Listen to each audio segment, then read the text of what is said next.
Imagine you are driving down the interstate on a wintry December day when all of a sudden a minivan that was traveling a short distance in front of you loses control and crashes into a tree off to the side of the interstate.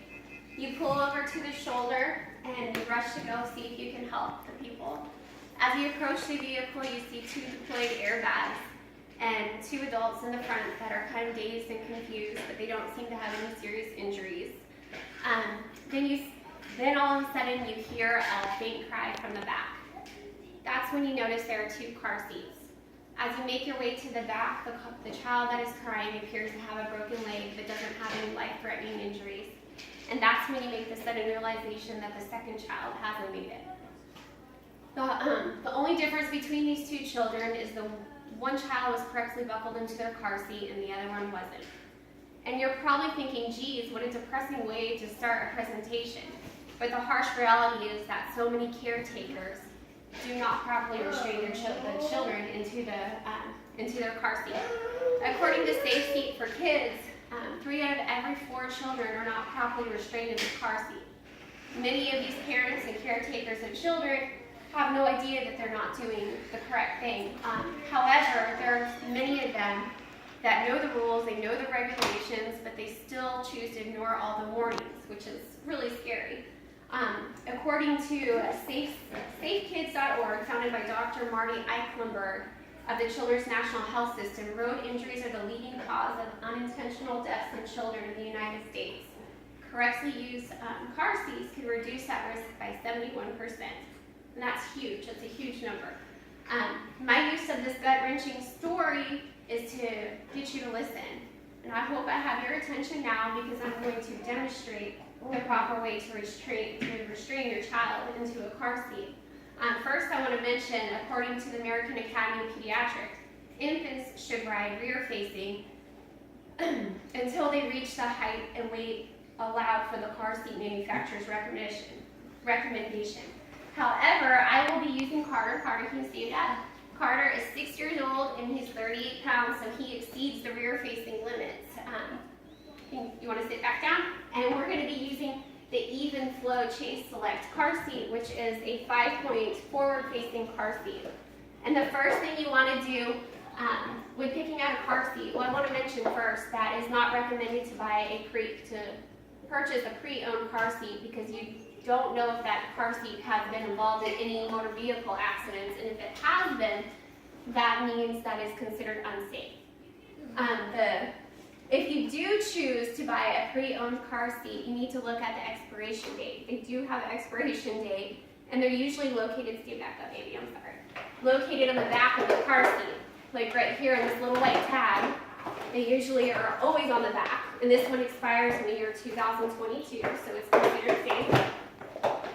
And the first thing you want to do is have your child sit in the seat, and you need to adjust the shoulder straps to the proper height of their shoulder, and that would be, and the proper height is just at shoulder level or just above. You never want it to be too far behind, and you don't want it to be way up above their head. So when the proper location has been determined, you feed it through the back of the seat. Thank you, Carter. All right, Carter, you want to stand up now? Don't leave. You feed it through the back of the seat, and there's a little teether back here that you hook it on.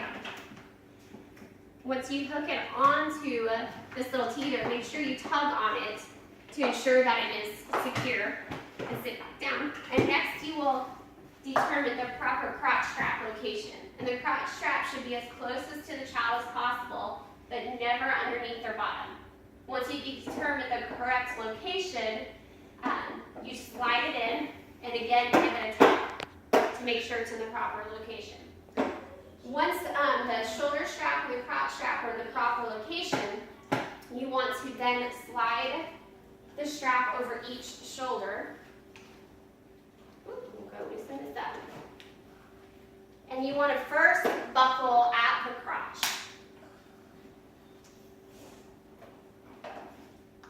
After you buckle at the crotch, you put the chest clip together, and then you slide it all the way up to armpit level. It's really important that it's at armpit level. I see so many parents have it way down here or way up on their neck, and it needs to be at armpit level and flat across their chest.